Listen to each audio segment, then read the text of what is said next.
Good morning, good afternoon, good evening. Thank you so much for tuning in to another bonus live episode of Adjust, Adapt, Achieve. This time joined by Scotty B. What it do, brother? How you? Hey Remy, how's it going? I'm feeling fantastic, man. Feeling fantastic, man. You've been tearing it up, man. How the legs holding up? I'm doing all right. Yeah, it's been a interesting year and a half for sure. Yeah. So, are you all recovered from the effort? And Well, I don't know if you're ever really recovered from a marathon. We'll talk about it. I did have some injury challenges during my training block, um, but I worked those and was able to accomplish my goal. Yeah, that's a little foreshadowing, but you say it's been an interesting year and a half. Yeah. That doesn't that for the type of mileage I see you putting up, that doesn't sound like an awful lot. Is that to say that you've been running just for the last year and a half? Well, I think to rewind some of the my running history. I never ran high school and college. It was football, it was lacrosse in college, Hmm. and then you graduated, you got on to other things, and got on with your life. And really, I didn't start running until 2014, officially, doing some city or some local 5Ks. So, Wow. so yeah, so from there, it was like, I don't know if it was just the getting into, sports competition again or just a new challenge, but I think that's what intrigued me with my one pair of Asics shoes. And that really continued through 2019. I added more 5Ks. I tried some obstacle course races. I did some Run for Beer series here in Minnesota, just for fun. And I started to do a higher quantity every year, leading up into 2019.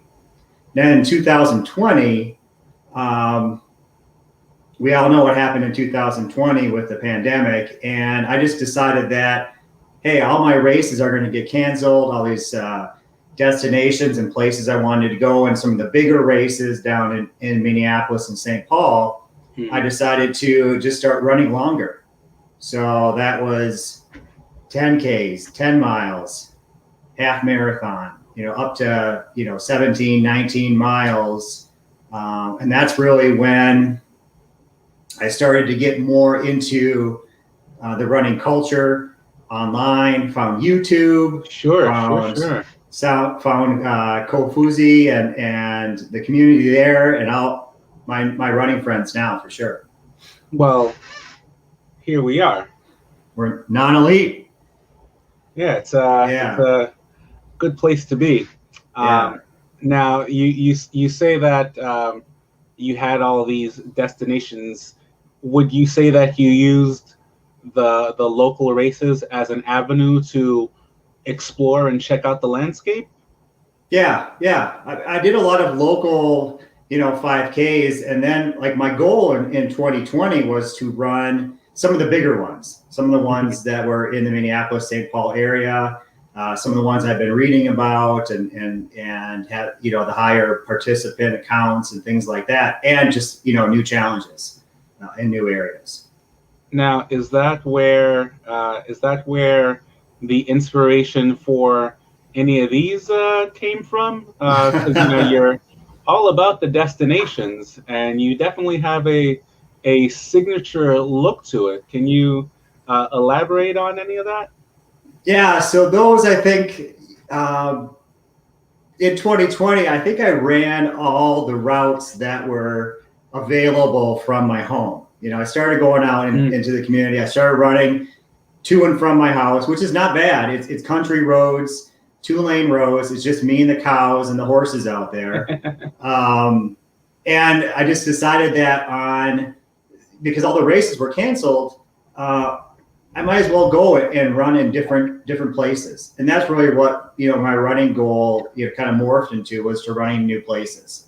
And so the destination runs gave me an opportunity, motivation, sure, but I think it was just exploring new roads and new places. And it's fun to tour, small town Minnesota and then share it with everybody as well.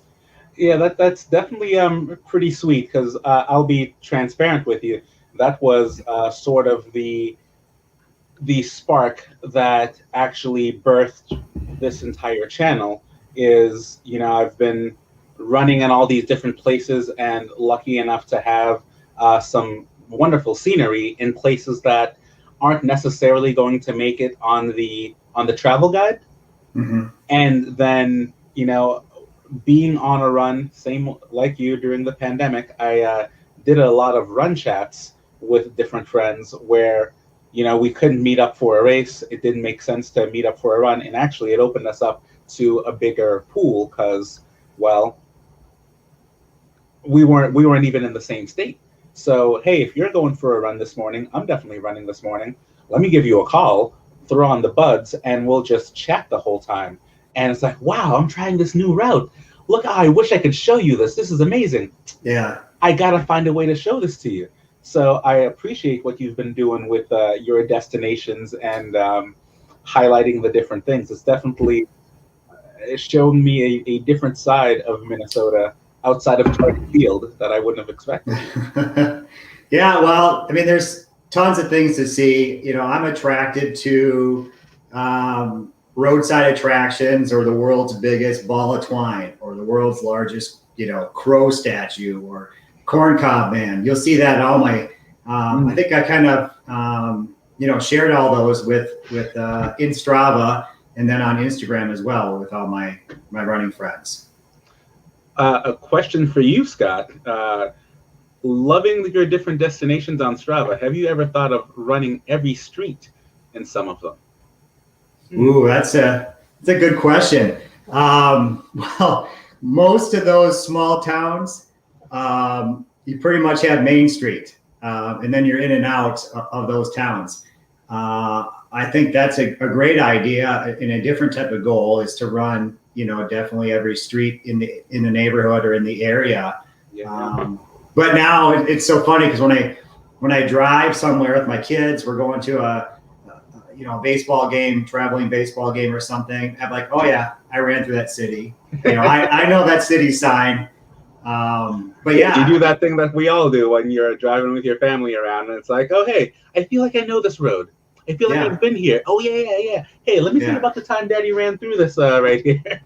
Yeah, I'm familiar with those churches and those bars and those ball fields that I've ran past. That's a great question. Do you ever have that sensation where you arrive at some place that you've run before, and then you're driving through it, and you have that kind of deja, like I feel like I've been here. I can't put my finger on it because it's a different experience when you're on foot versus in the car. Has that happened to you yet? Yeah, I think I've seen different perspectives, in definitely different areas.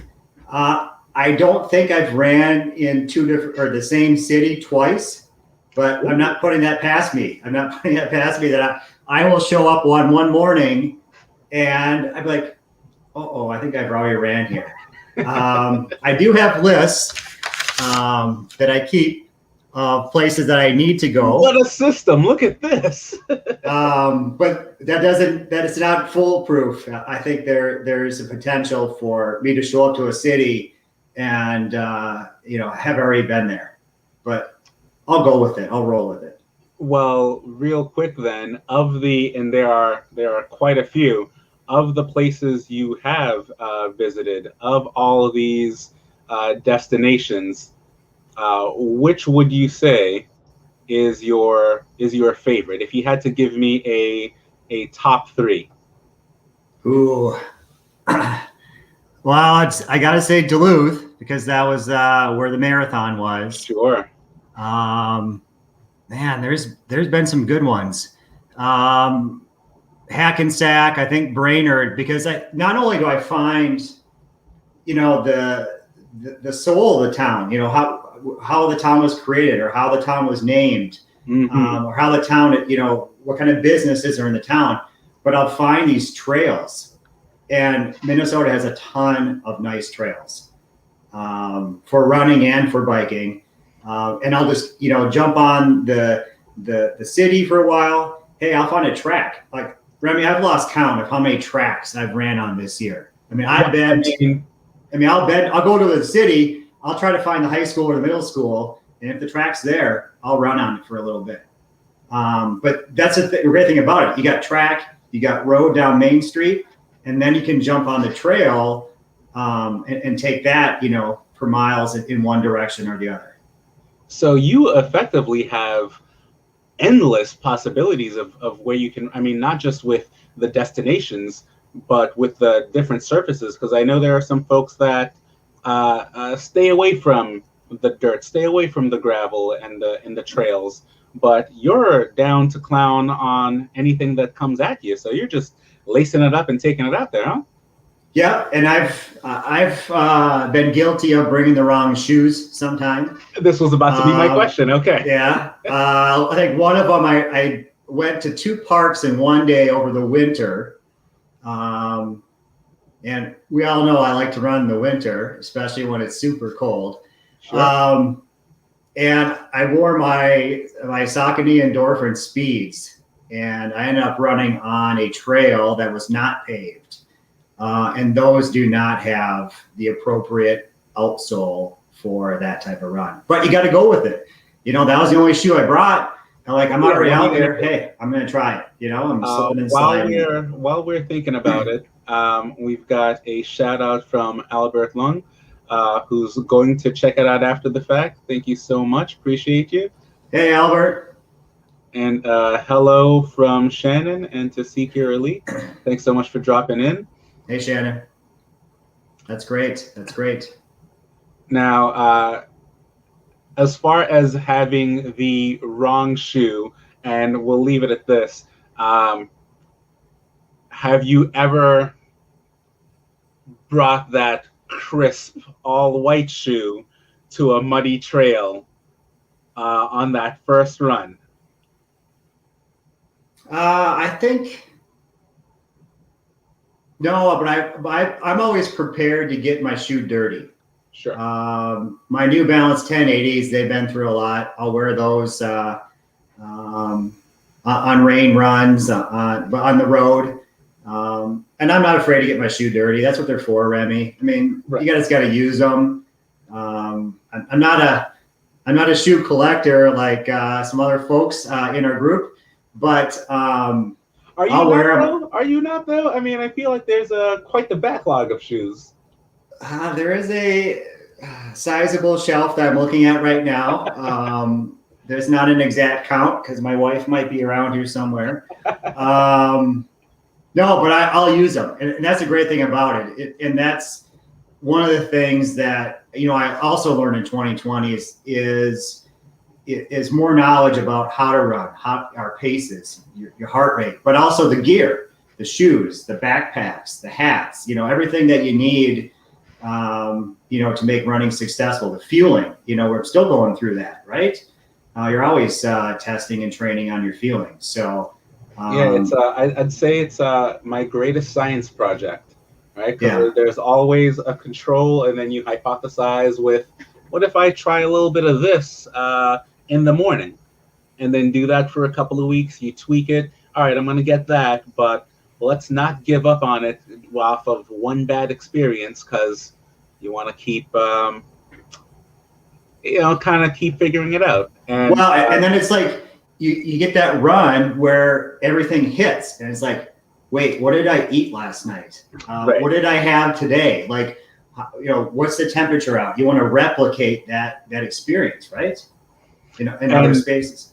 Yeah. That in itself, that exactly what you were saying was my, it's got plenty of uses, but that was my original intent for getting a Strava account.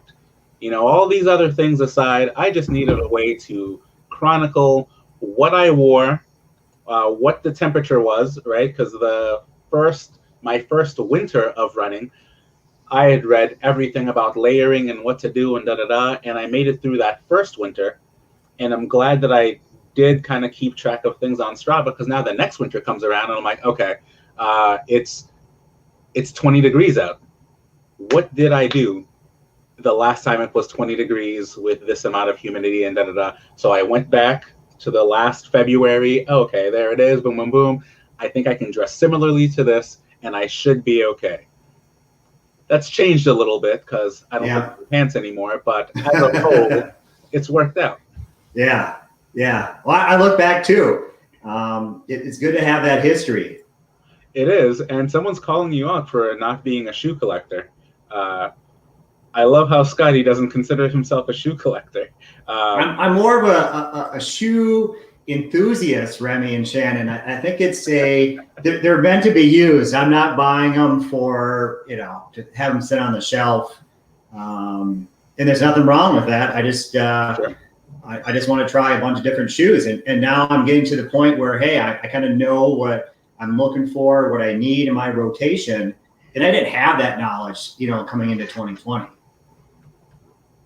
Yeah, so let's talk about some of that knowledge. You preferenced getting into the community and hearing more about, the shoes and the gear. But then, you're starting to run more and more and more. How are you taking care of your body, and how are you preparing for all these runs? Because that all takes a toll. Yeah, I think, well, it was all a learning experience. I remember a couple runs where, you play with your nutrition and your hydration. Mm-hmm. And, I went on some runs, last summer, ran out of hydration, potentially hit the wall, if you want to call it.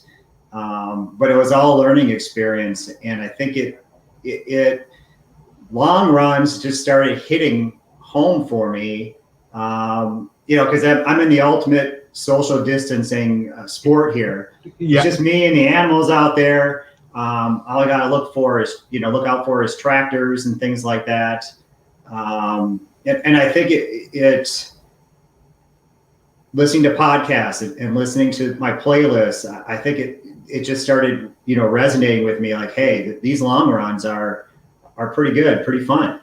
And if I can dial in my hydration and my fuel, and just keep working at it, I can continue to enjoy it.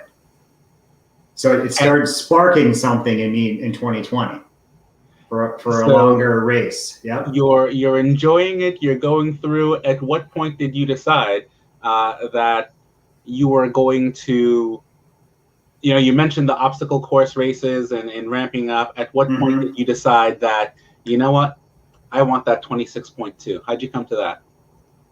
I got to think it was because I didn't run my first 10K until January of 2020.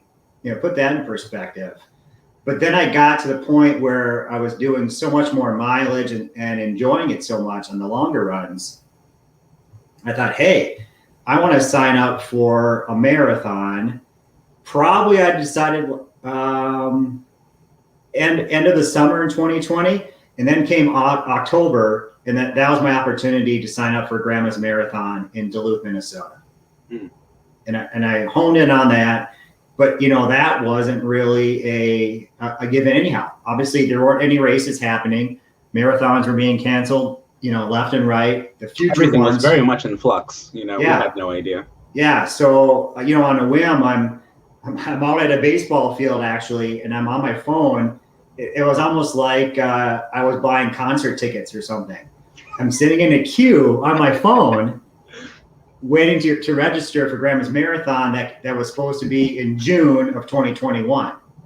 And I had read that they were halving the participant field, so only 4,000 were going to be allowed in for the marathon. So I'm like, hey, I'm hoping I can get in, and I was able to get through and get registered. But it was still kind of obviously in the air all the way through the rest of 2020.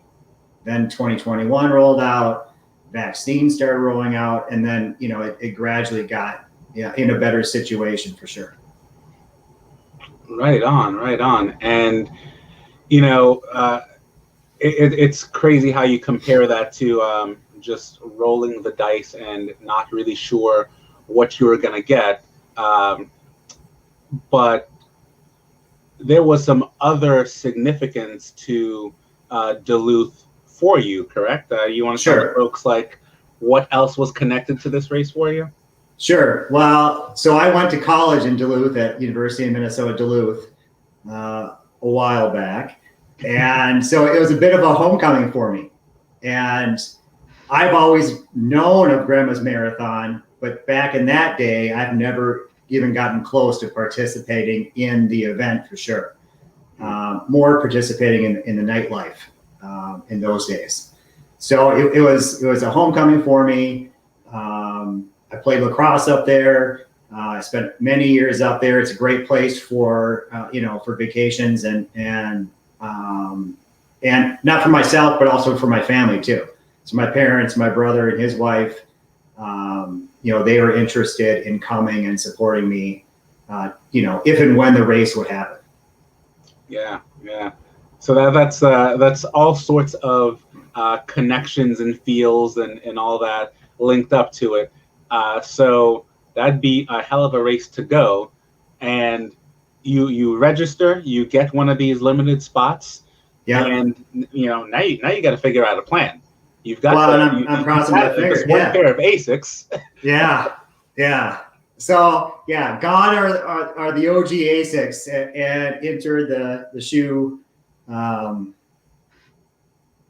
shelves. But no, I picked a plan. I was interested because Grandma's is one of the better marathons in Minnesota. And again, it was just, a bit of a homecoming for me. I thought that the course was interesting as well, point to point course. It's point to point, and it's interesting you say it's one of the better races in Minnesota. This is actually one of the better races in the country, and I feel like there is a lot of spotlight put on the majors, right? And then some of the other, I guess this falls into that category of fast courses to qualify for Boston. And this is definitely one of the big ones that is always talked about when you get outside of the majors and there's that level right beneath. You got your the next tier. Yeah. Mm-hmm. Grandma's is definitely up there. Now, I will say a unique challenge. I've looked into this race quite a bit. If you're not from the area, it is a difficult race to actually get to. Because you're flying in, and then you got to drive another 4 hours to get to Duluth. But it's a great. You show. I mean, you'll see some pictures and stuff. You've seen the pictures that it runs right on Lake Superior. The experience of it too. It's a smaller community, and just it's a landmark in Minnesota for sure. Yeah, that is a lovely course, and I mean I'll just show up a little bit of it here where this is the start corral, and we'll go through some of those, but I'd heard about it. Seeing it was, oh my goodness, like wow. But before we jump too far ahead, we've got, let me get this up here for you. Scotty, are you going to sign up for Grandma's in 2022 for a healthy marathon and looking to see what else is out there? Well, that's a good question, Shannon. I thought about it. We'll talk about the experience a little bit later. But I kind of want to look foreshadowing there, huh? Yeah, I kind of want to look. Everything worked out, but spoiler alert. But as far as me registering for next year, I think it'd be a great race. But I'm also looking at other destinations to run, other marathons potentially to run, or other challenges to run as well, or to be part of. So it definitely is. It's still on my list, but since it was my first, I definitely want to try some other things potentially before coming back to it. Sure. Well said. Well said. Yeah. Yeah, and it was your first. It was local, so you can always kind of get back there. But before you can, run this race, you've got to prepare. You've got to put in Yep. the work. So let's talk about the plan. The What did plan. you go with? How many runs per week? What was the formula? Well, Hey, so there it is. I read a couple books. That being one of them, and I just decided that I'm going to go with the Hal Higdon plan. And I think, looking back on that, we could, and I could, the piece of advice that I got, and then that other people should get, if you are running that marathon, pick a plan. It doesn't matter whose plan it is. You'll find the popular ones out there, and just find that one that fits you, or fits your schedule, or fits your ability. So I picked Hal Higdon 18-week plan. I think it was the intermediate 2 plan. And I ran all winter. So I registered, ran all winter, and then started the 18-week plan mid-February. So that's kind of where things kind of kicked off. And so that's where, I started that, and I have,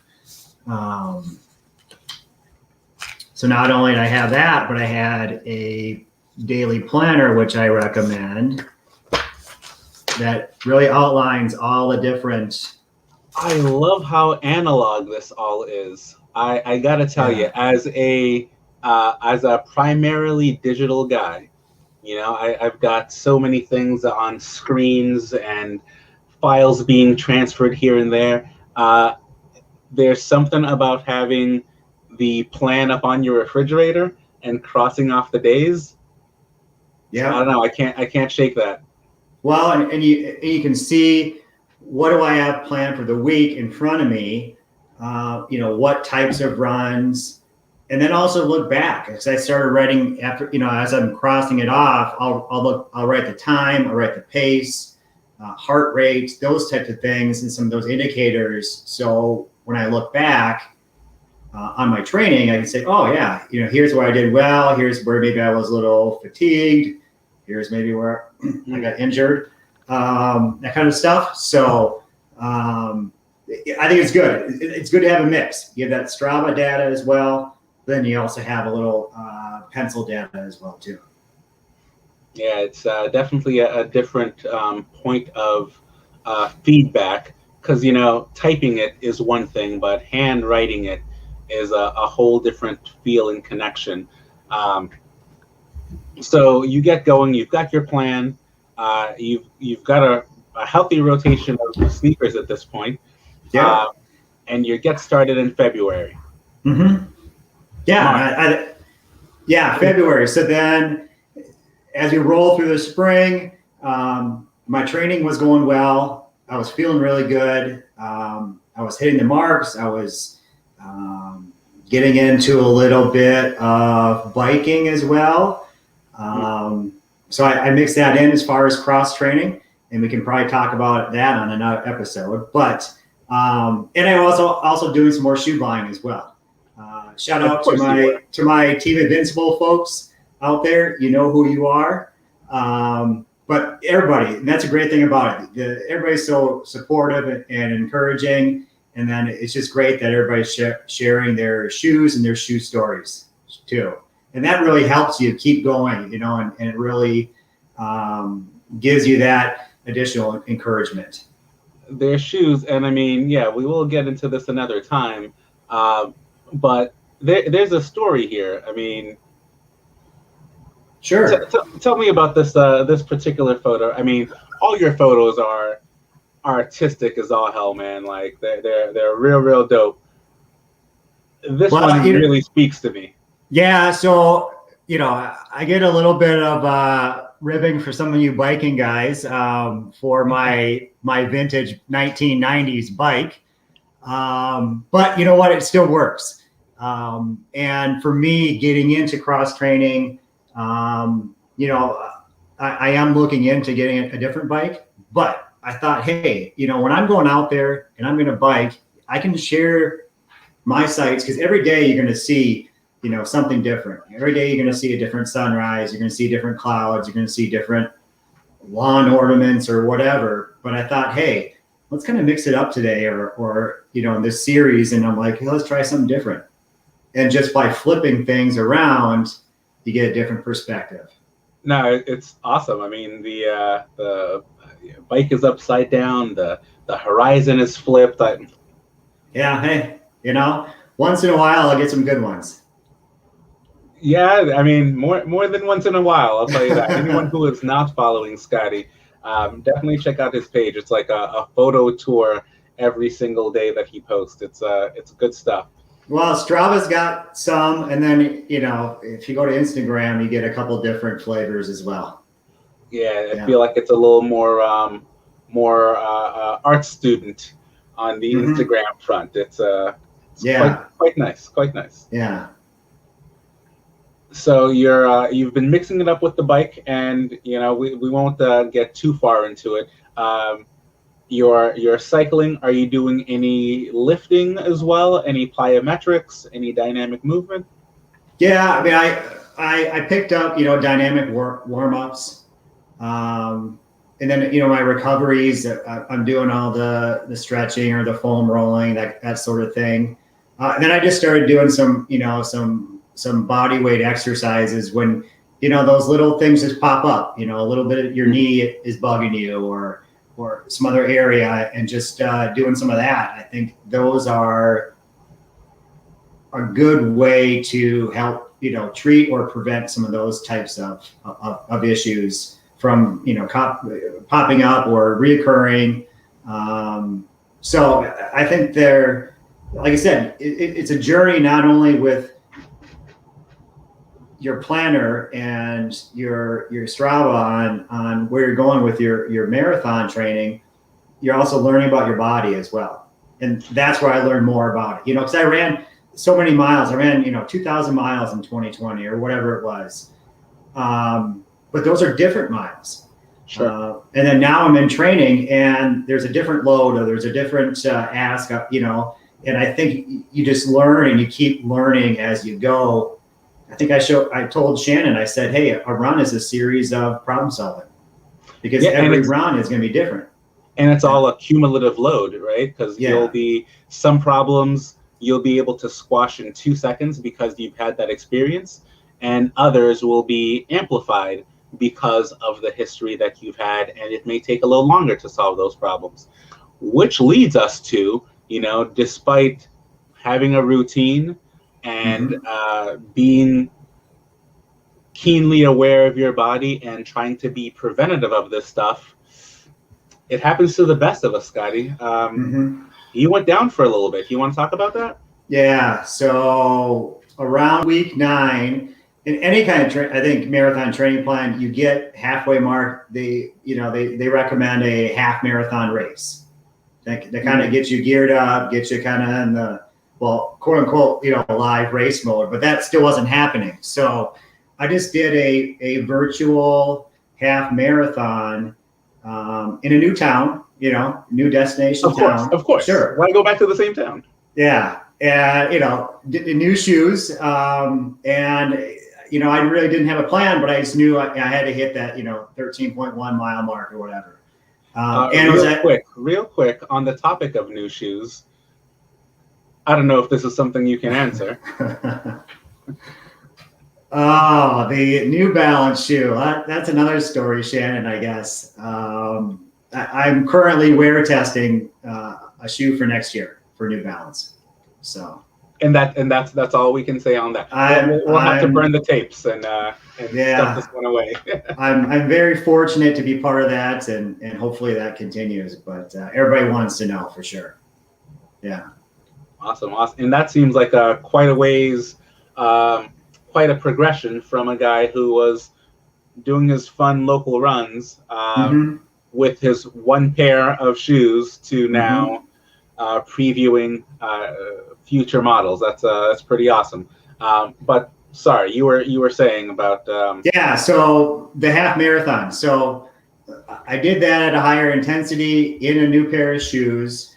And I think when you're training, you're bouncing at that ceiling of overuse when you're training. You're getting there, you're increasing your load every week. Maybe you're stepping back every 3 weeks, but you're fatiguing your body in a new and a different way. And I think at that point, based on now looking back, maybe based on some of my history of my sprained ankles, I developed an issue, some pain in both my ankles after that run. Maybe it was coming before that. I didn't notice it, but then, so here I am, week 9, and now I got an injury. So I scheduled an appointment with orthopedic. I got in, I got an x-ray. The good thing that there was no stress fracture. It wasn't plantar fasciitis. It wasn't tendonitis. He said it was likely bursitis. So he's like, hey, let's take a break for a little bit. Take some, pain medication, rest and ice it and that sort of thing. So I did that. But I'm hitting my peak, you were time. flying. And you were definitely flying. Well, I remember this. Yeah. And to get, hit a peak month in your training and to be resting it's kind of makes you a little, anxious about it. Right. Mm-hmm. So to relieve the pounding, I went on some bike rides. I did a 42 miler. I did a 50 miler. Tell them. Yes. On these trails that I found while I've been running. There's some great trails out here that you can just take that bike and just go. So I got the intensity, I got the workout time in, but I didn't get the impact on my feet during that period. I'm just going to sprinkle this in. You don't have to wait for injury to get on the bike. All right. You can just get on the bike. It's fantastic exercise on its own. It's amazing training. PSA over. Yeah. So, but that gave me the opportunity to go longer. Hey, I can't run today. I can't do my long run today. I'm going to do a long bike ride. I'm going to go for a 3-hour tour, And there are obviously different muscles and a different movement pattern and things like that. But what's really nice about any variability in your training is that it gives the most frequently used muscles an opportunity to rest and recover while developing those supporting muscles. So when you get back, the main muscles are fresh, the supporting muscles have been strengthened, and your cardio base is still there, if not further along. I mean, who loses in that situation? Yeah. But it was funny because on those longer rides, it was like, I've never ridden a bike before this long before. So, it was starting over, like hydration and stuff like that. My quads were burning. Do I have the right equipment and things like that? Especially with my vintage bike. So, but it worked. I enjoyed the biking time, but it didn't solve my issue. So I went back to the orthopedic. He said, hey, let's get an MRI. And I'm starting to think, man, this marathon is costing some money here. But it was still my goal here. So, but to get an MRI, Remy, that's a week out. And then to get your MRI review with your doctor, that's probably another week out. And so I'm losing time. I'll tell you this. I went this route a couple of years ago, and at least with my insurance, you don't go straight to the MRI. First, it's X-ray to make sure that, all right, everything checks out there and we don't see anything. And that was another week. And then MRI. Yeah. And that was another couple of weeks after that for the imaging to actually review it and then call me in. And then still another couple of weeks before I could get into the physical therapist to even do anything about it.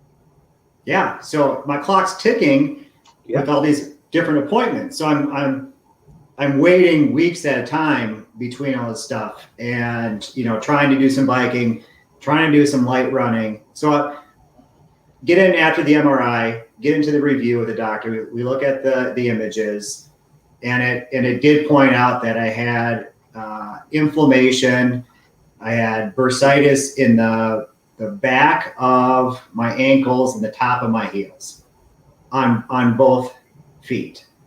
So essentially, every step I was taking was in discomfort. Yeah. But luckily, my doctor is a runner himself, and that's one of the reasons I picked him when I went in. And I talked about our options, and he was realistic. So he went through those steps, like I said. We went through the X-ray, we went to the rest, we went to those other treatments. But then we got to the MRI, and okay, what do we do now? Like, grandma's is like 3 weeks out. What's the plan? What are my options here? Wow, 3 weeks. It was that close. Yeah, and then he said, well, for you to run this, you have to reduce some of your load as far as mileage, but what we can do is we can give you cortisone shots in your ankles. So at that appointment, which is great because I thought I had to do another appointment or something like that. Mm-hmm. I got a cortisone shot in each ankle, and that definitely provided relief. By the next day, I was out running for in the next day or two, and I was continuing on my plan. Albeit a modified plan. And you definitely modified. I am terrible at remembering. But you made those key adaptations there, right? Because now you had your plan in mind, you had set your intentions on, and it just wasn't going to go as planned. And I love what you said about your doctor being a runner as well. And I think this is a part that is frequently overlooked. And this is I am clearly not a medical healthcare professional. However, time and time, I've seen and heard from other people who had similar experiences that, you know what, you're not a young man anymore. Let's just make you comfortable. Why don't you just ease up, and not realizing that this is what I need. This is who I am. I need to get back out there. If you tell me to just stop with no other alternatives, I'm probably not going to listen. Yeah. So I need a medical team that's on my side and understands where I'm coming from, who can develop a plan that says, all right, here's how we can get you back in the game. Here's how we can keep you moving, and not, your running days are over. Yeah. Nobody wants to do that. Yeah. So I think it was a great move, but it was just, it was those weeks gap in my condensed schedule here, to figure this out. So obviously I had to pivot my goal from there. Yep. So, and speaking to that, cortisone shots are a little tricky because they do allow you to run while injured, but they can potentially cause more damage if you're not careful. And it sounds like you guys had the talk. Yeah. So I got that. We went with a modified plan. I obviously had to adjust my goal. Sure, it's my first marathon, but I had a initial time goal. So now the goal had shifted to, let's complete the rest of my schedule and kind of a modified taper, and then adjust my goal for grandma's. Because even with that, I still felt like I was about 85%. Because it totally didn't go away. It was more that it helped it to the point where I could continue, and it gave me opportunity to run the marathon. And you didn't have to miss any more of those key sessions, right? Because you were getting to that peak critical point in your plan, and to just be on the shelf completely would have meant, all right, well, I can run 16 miles. Yeah, that's great, but you're not ready until you get some more bite on the plan. Now, you talked about adjusting your goals and your expectations. You made that pivot. What was that, if you don't mind sharing, what was that time that you had in mind, and where did you ramp it back to? Well, I had a sub 4 time in mind. I was thinking between 3:45 and 4, based on the paces that I was hitting. Oh, Scotty, that's well within. I mean, I think anybody who had seen your runs leading up to the injury on Strava knows that 100% you would have gotten sub 4 easy. Heck, you weren't that far off with the Yeah, injury. yeah. So now my goal shifted from competing in the race or racing it to just completing it and having fun and soaking the experience, soaking the opportunity and run with people again. I mean, heck, that was my first large race after this whole pandemic. So it was definitely fun. It was Yeah, just definitely to fun. get out there and see the sights. I mean, I'm looking at this picture, and that's kind of giving me all the feels, because it's been quite some time for me as well. I've had some cycling events, but I have not run with people in a October 2019, and Yeah. it's definitely a different experience. How do you feel lacing up and getting out there? Well, we can talk about race day. But I think to wrap up the treatment there, it allowed me to get that one last 20-miler long run in. Mm-hmm. And at that point, I'm like, you know what? I can do this. I got it. Even with some sort of limitation that I have going on right now, I think I'm ready. If I didn't have that, like you said, Remy, if I didn't have that type of treatment, there would probably been some doubts. Some limitations or something that would have popped up for sure. Yeah, but once you get it in, and it's really more about a confidence thing. Could you have? Probably, but especially being your first time, I don't think anyone would have suggested going forward without knowing that, like, all right, yeah, you can make it this far, and you're comfortable this far. All right, go ahead and knock it out. Yeah. So you arrive in Duluth. Uh, Yes. this is the homecoming. Mm-hmm. What's the Yeah. what's the fanfare like? What do you you're not riding solo for this, right? Are there folks meeting you there? Are they coming up with you? We got signs. What's going on? Well, my family came with me. We went up a couple days early. Stayed in a hotel just on the harbor out there. My parents came up from St. Paul. My brother and his wife flew up from Texas. Again, big Duluth fans. They love the area. And you could tell that there was a certain spark or vibe with the city. It felt very lively with all the different signs and the injection of all these people again for the race. It's definitely a big event, and any marathon is a big event in any town, but it's definitely a big event for that community in that area. Yeah, so we're up there. We're in the hotel. Had a couple days of just relaxation. Had a shakeout run. And the weather was hot at that point. So we're talking, 90 degrees Fahrenheit up there. And that's, that's not normal. A warm day anywhere. Yeah, not normal, especially, for a town right off of Lake Superior. But the good thing is the weather was turning on that Saturday, and it was supposed to be in the 60s for race start. So you lucked out and got a pretty nice day. Yeah. So, up at 5:30. My kids wrote a couple of messages on my arm.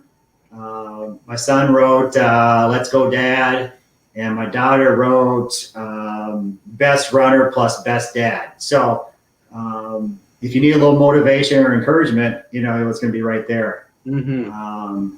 So that was really nice. Like I said, I took a walk to the bus that morning. I think I had a banana, maybe half a bagel, and then I had right. So this is a point-to-point race.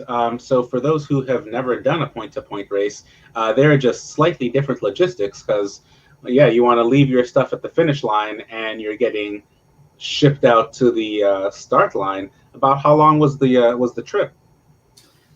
We got on the bus, and I think I want to say close to 45 minutes because there's a lot of roads closed. I mean, this is a scenic highway right on Lake Superior. So, you know, it's a pretty well-traveled area, and you can see there's a lot of space. And one of the things leading up to the marathon and being, you know, pandemic safe is they were talking about a staggered start, a shoot start, and you can see there's a ton of space there when everybody's running and spread out. I know. Yeah, so we took the bus up. We had to wear a mask on the bus, and I got to talk to some people on the bus on the way up, which was great.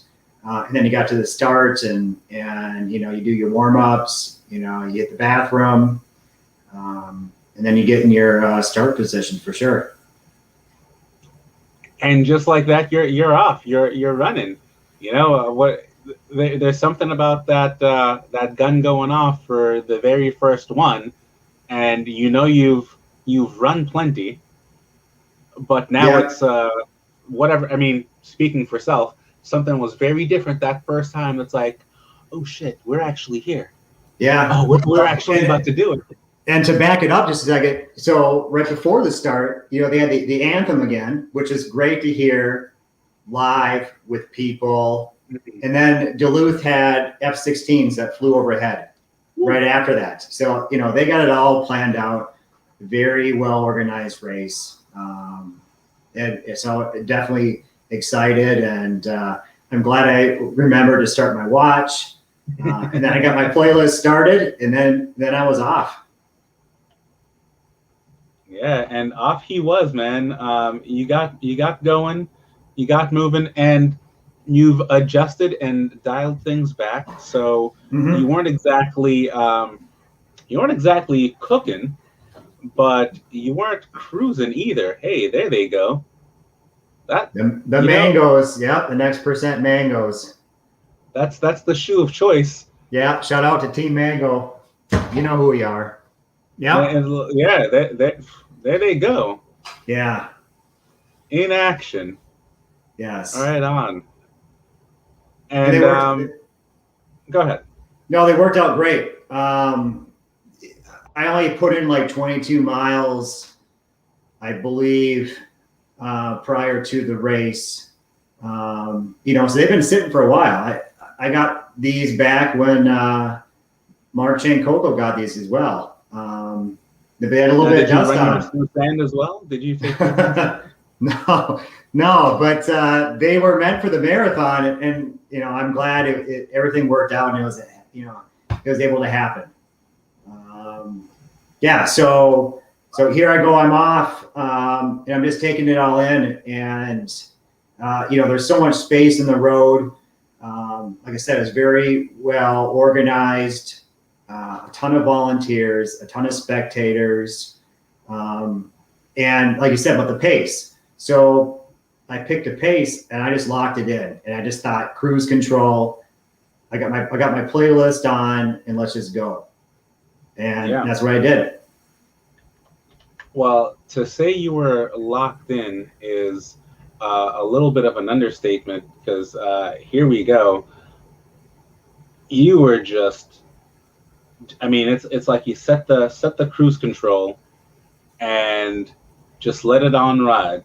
You just hit it, and very calm, composed, relaxed up until, you know, the last little bits.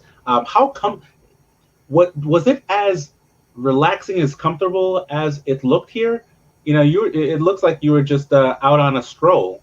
This wasn't even a hard effort by any means. How did it feel? I don't know. I think it felt doable. It felt that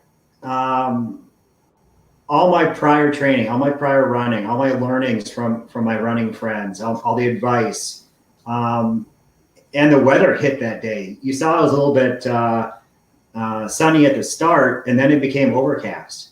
So I didn't have to worry about those other variables. I didn't have to worry about my shoes or something like that.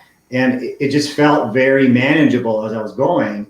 And I kind of cruised in and slowed down at the water stations to get the water and the power. And I hit those every 2 miles or wherever they had those.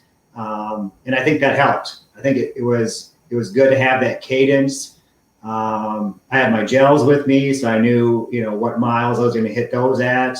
I had a couple of salt tabs with me as well because I'm a salty sweater. So I think it just all using those cues as I was going, and with my playlist and seeing all the spectators, it just all really fell into place.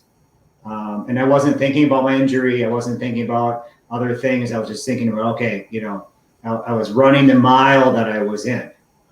Now, do you feel that it made things? Well, I guess there's not a whole lot to compare to, but I'm going to ask anyway. Without the pressure to race, and I remember we spoke offline that your objective then turned to having fun and enjoying the experience and taking it in. Do you think that made it a little easier for you to dial in on getting your gels on time, taking the hydration, and doing all the maintenance along the course of the race? Yeah, I think it helped. And I think it was just good, like I said, just good cadence to go through as I was running was, all right, I had lap pace on my watch the whole time. I never took it off that screen or whatever. Obviously, I would see, the balloons and the mileage they had as they would go. But it was really just focused in on that. And I was really just kind of locked in and taking it in. As far as bringing pressure off, I don't know. I mean, with your first marathon, there's always that thought or that pressure. Hey, what's going to go wrong? What am I going to have to solve here? Or, is the weather going to be perfect or favorable that day? So like I said, everything just kind of worked, and I just kind of went with it. Yeah, and it sure did, man. And you're right. There's a lot of things that you can definitely overthink. The shoes definitely weren't one of them, and the attire here is definitely on point. I personally like to. You don't like to run the same place twice. I don't like to wear the same thing to a race twice. That's just not something that's going to happen. And you knocked it out. You made it through, and I think we might have already flashed it up here, but you came in at, what was that, 4:14? Yeah. So you're running this race, you're running along Lake Superior, you're running on this tree-lined road. You start to get into the city, so you're running through neighborhoods, and you're seeing more and more people, more and more spectators. Again, just a very festive atmosphere, and it really kind of energizes you. And that's part of the experience that maybe I didn't. Now I see, like, hey, that's probably points of energy as I was going, saying hi to people, seeing the signs again, and then we got into Duluth. And there's about 3 miles when you get to the city to get to the finish. And one of the miles is, they call it Lemon Drop Hill. So it's the hill. It's at mile 22. And I've heard about it. I knew it was coming. And what I thought was, hey, you know what? I'm just going to distract myself, and I'm going to take a gel during this hill. And the next thing you know, gel's gone. I'm on the hill. I'm over the hill, and I'm going. And at that point, I decided, like, hey, you know what? I'm feeling pretty good. So let's accelerate a little bit. Yeah, and that you did. You started cooking. If you were averaging, 940s ish, Mm-hmm. 945s the whole time, um, you dropped the hammer, and I know firsthand you are capable of a lot more. But considering the quick turnaround from this injury, to pick it up and you know some nines and some sub nines to really bring it on home. Um, Feeding off that energy coming into the city. And I'll say this: that's my favorite thing about racing. I I generally don't run with music anyway, uh, but especially on race day, sure you have some of those lean miles in between where no one's around and Mm-hmm. you're just going through it. But as you start pulling in and you can hear the excitement coming in, there's something that just there's no playlist like it. Nothing's gonna give you that feeling, that chill of hearing people, "Come on, you can do it! Almost Yeah. there, 5K to go." And you tapped into that and brought it home real quick. Even Yeah. a little sub eight. I saw my family in Duluth, um, and my kids were having signs. I was able to give my kids knuckles on the side of the road. Kind of Nice. energized me. And you kind of wind down in the town of Duluth, around down the harbor, and end up kind of downtown, on Canal Park. And it was just a great finish. Again, really well organized. And at the finish, they kind of rope you through and get you going. And I was able again to talk to my family and just talk to other people. Yeah, there it is. Yeah, Um, job well done, man. Well done. yeah, it was great. I was happy that everything worked out, and the training kind of came together, and I overcame some of that injury, and then I had enough in the tank left to take it to the finish. Yeah, strong finish, and now you've got that experience under your belt. You know what to expect. You've been through it, and honestly, I'd say you learned more than just going through it because of the injury and having to overcome that and persevere and kind of learn more. There's that saying where you learn more in failure than you do in success, and Mm-hmm. you definitely didn't fail, but you had it been smooth sailing the whole time, then you could be at you know the third, fourth, fifth marathon and completely freak out, Yeah, not knowing what to do because I've got this injury 3 weeks out. What do I do, man? I can't handle. Let me yeah, defer. yeah. Well, and that really wasn't when that happened. It was just me talking to my doctor and saying, "What can we do to run this race?" Hmm. I've had so much invested in this. What are our options? What's Plan B? And I went with it. Now, because this always helps me, I got to know where you tap in for the same kind of help and support. Uh, Generally, once I have finished a run, a ride, a lift, so whatever pops up on Strava, I am almost excited to open it up and catch a motivational words of wisdom, some pep talk from Scotty B. Uh, where are you getting that from? How's that? How are you channeling all this? Is this just coming off a calendar, or like where's that coming from? Where did I get the wisdom from? Yes, please. Oh, I don't know. It's just Google's a pretty good friend with that.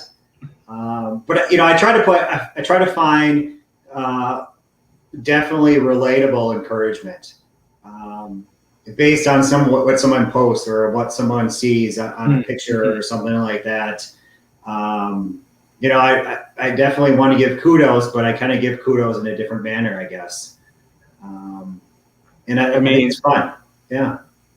oh, it's wonderful. I'm gonna throw this as an example up here, where I can blow this up. sweat, time, dedication, it pays off. And this is probably this is definitely one of the quickest ones I could grab in the moment.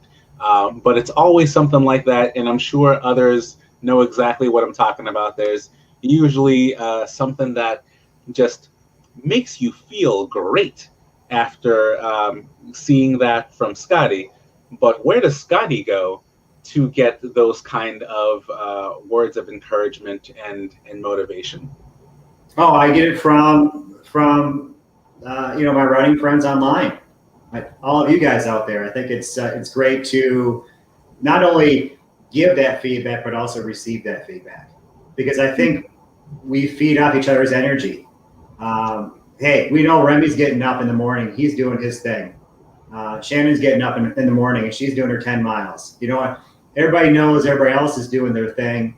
And so I think it's just, it's a circular effect, I think.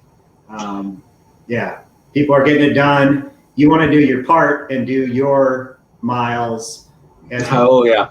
Yeah. Yeah. Earlier this week, I think you're aware of this as well. I had zero desire. There's a lightning storm outside, no desire to get up and out. And one of our buddies is in the gym. He's like, yeah, you're tired. You're still going to be tired later. Go do it. Like, damn it. You're absolutely right. You're right. Yeah, you didn't get out of jail free card on that one. You said to get it done. He was in the gym. It was like, oh, geez, you're already in the gym. I'm here talking about getting dressed to go out. You're already in the gym. All right. And that's the good thing and bad thing about Strava. You got people in all different time zones. So you wake up in the morning and your phone's already buzzing because you got people overseas that are doing their thing already. You got the East Coast folks that are just getting done with their workouts. And that's my morning coffee is to read, your updates and Mark's updates and Lauren's updates. And then it just kind of goes throughout the day. And we get the opportunity on Co's live stream to chat with folks. And so there's always that opportunity to get that encouragement. And that's the great thing about 2020 as well, is that, hey, we all got together, we're all in it together, and we're all excited about doing this. So to bring that all full circle, and I think it's awesome that you mentioned the time zones, because you're right, it just keeps feeding unto itself. And I'm going to bed, but someone on the West Coast is just finishing a night workout, night run, or whichever. But now that the deed is done and we've broken it down, you've adjusted, adapted, you've achieved. What's next for Scotty B? Ooh, that's a good one. I was already thinking about, what would be next, that day, the afterwards, the day after type of thing. Because I really didn't feel, I definitely was sore. I could definitely feel my injury, but I wasn't like, I'm not broke or anything. And so with some encouragement, I've already signed up for another marathon. Oh, yeah. Okay. So you gonna drop it here? You gonna let us know what's going on? I may or may not be in Cocoa, Florida on November 28th, running the Space Coast Marathon. That's another big one. That's a fun one. I'll be out there with Mark. I've already talked to the race director. He's going to give me an hour head start, and then he's going to let Mark go. So you might need it. Yeah. So that'll be a good time. We'll have a little Florida, Minnesota collaboration down there. No, that sounds good. When a couple of shoe collectors get together, you just might have a good time. Yeah, we might. Yeah. Well, love to hear it, Scotty. Thanks so much. Any parting shots? Do you have a one of your quintessential words of wisdom queued up to take us home here? No, like I said, I think just that, I've really enjoyed this journey. I think 2020 was a trying year for everybody, but there is that, some of those silver linings that came out of it. And I'm glad to be part of this group, and looking forward to what's next with many of you out there. So thanks for taking me along your journey as well. Absolutely, and with any hope, I know you mentioned you'll be down in Florida. I think the objective that we all have in mind is I've made all these connections with these wonderful people. Once these races start happening, let's start coordinating and make them happen together. And I couldn't be more excited for that. Mm-hmm. Yeah, Well, I'm open to that. Let's do it. hell Yeah. yeah, we'll figure it out. 22 is looking bright. Mm-hmm. Scotty, thank you so much for jumping in. It's been a pleasure talking to you. And for anyone else who's been tuning in, whether live or after the fact, thank you so much for tuning in. Drop any questions in the comments, and we'll be sure to follow up and see if I can respond to those. Until then, it's been real. Thanks, Remy. It was fun.